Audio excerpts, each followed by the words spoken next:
دوست کے لیے کیا کیا کر سکتے ہیں؟ معاشرے کے اندر یہ ثابت ہوتا ہے کہ انسان انسان کے ہی کام آتا ہے. جی یہ ہوتا ہے جب دوست یعنی انسان ہے تو وہ کیا کرے، اگر وہ بیمار پڑ جائے تو اس کو پوچھنے جائے. اگر ان میں سے یعنی انسان میں سے اگر کوئی انسان فرد فوت ہو جاتا ہے تو ان کے نماز جنازہ میں بھی شریک ہونا، یہ بھی ان کے حقوق میں سے ہے.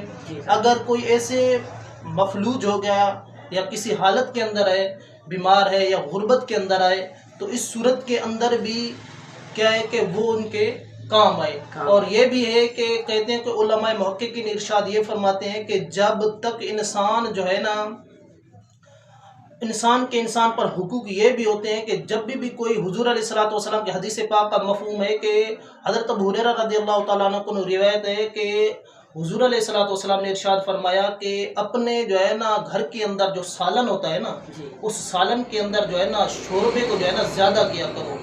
تو صحابی رسول حضرت ابو ہریرہ رضی اللہ تعالیٰ عنہ نے پوچھا یا رسول اللہ صلی اللہ علیہ وسلم وہ کس وجہ سے؟ تو حضور علیہ الصلوۃ والسلام نے ارشاد فرمایا اے ابو ہریرہ، سالن کے اندر شوربہ کرنے سے جو ہے نا، کیونکہ شوربہ بڑھ جائے گا تو اس صورت کے اندر آپ کے پڑوسی یا آپ کے دوست اور ہم شراکت کو کیا ہوگا کہ ضرورت ہوگی، فائدہ ہوگا. تو اس وجہ سے جو ہے نا اگر اس کو ضرورت پیش آ گئی تو آپ اسے شوربہ نکال کر دے دیں گے. تو یہ حضور علیہ الصلوۃ والسلام کے مصداق سے بھی ثابت ہو رہا ہے کہ انسان انسان کے کام آئے. ہر چیز کے حوالے کے اندر جیسا کہ ان کے اندر جائز کاموں کے اندر انسان کی مدد کیا کرے.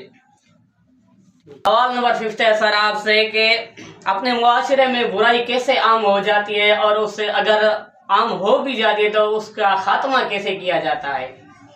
علماء ارشاد فرماتے ہیں کہ جب کسی معاشرے کے اندر جو ہے نا برائی عام ہو جاتی ہے تو دیکھا جاتا ہے کہ ان کے اندر تعلیم کی جو ہے نا کمی ہوتی ہے. یعنی ان کے اندر تعلیم نہیں پائی جاتی، اس وجہ سے جو ہے نا ان کے اندر برائی عام ہو جاتی ہے. جب برائی عام ہو جاتی ہے تو ان کے اندر شراب بھی چلنا شروع ہو جاتی ہے، جوا بھی چلنا شروع ہو جاتا ہے، چوری بھی عام ہو جاتی ہے. اور اس کے اندر جو ہے نا اس کے اندر بہت ساری برائیاں جو ہے نا عام ہو جاتی ہیں، جس کی وجہ سے جو ہے نا ایک دوسرے سے لڑ پڑتے ہیں. علم نہ ہونے کی وجہ سے نا لوگ آپس میں لڑ پڑتے ہیں. اور اس کے علاوہ اس کا خاتمہ کیسے کیا جائے؟ اس کا خاتمہ یہ کیا جائے کہ برائی کے ایسے انجامات کو جو ہے نا ختم کیا جائے، تاکہ آنے والی نسل کو جو ہے نا اس سے فائدہ حاصل ہو. یعنی ان کے اندر تعلیم دی جائے اور ان کے اندر جیسے کہ شراب، جوا خانے اور اڈا خانے ہوتے ہیں ان کو بند کرایا جائے، تاکہ پھر جو ہے نا تعلیم کے اندر جو ہے نا شعور بھی آئے گا اور برائی کا خاتمہ خود بخود ہو جائے گا. سر آپ سے لاسٹ سوال ہے اور آخری سوال یہی ہے کہ آپ اس علاقے کو، اپنے علاقے کو اسلامی تعلیم کے حساب سے کیسے دیکھتے ہیں، اور کیا میسیج دینا چاہتے ہیں اپنے لوگوں کو، اپنے علاقے واسیوں کو کہ اسلامی تعلیم بھی ضروری ہے اور دنیاوی تعلیم بھی ضروری ہے؟ آج کل جو ہے اپنے معاشرے میں اسلامی تعلیم بالکل کم ہو چکی ہے. آپ کو پتہ تو ہے اپنے شہر میں 2 مسجد بھی ہیں، اس میں نمازیں بھی کچھ لوگ آتے ہیں، اور جو اپنے گاؤں ہیں، بڑے بڑے گاؤں ہیں، ان کے لڑکے جو ہے نا کھیل کود میں مصروف ہوتے ہیں، اور ان کے بڑے انہیں کچھ بھی نہیں کہتے کہ آپ مسجد جایا کرو، نماز پڑھو اور اللہ بھی کیا کرو اور قرآن پاک بھی پڑھا کرو. لیکن جب صبح کا وقت ہوتا ہے، مارننگ وقت، تو وہی سارے لڑکے اسکول جاتے ہیں تعلیم کرانے کے لیے، حاصل کرنے کے لیے، لیکن مسجد نہیں آتے ہیں قرآن پاک حاصل کرنے کے لیے، تعلیم، یہ اسلامی تعلیم. تو اس کے حوالے سے کچھ بتائیے ہمیں.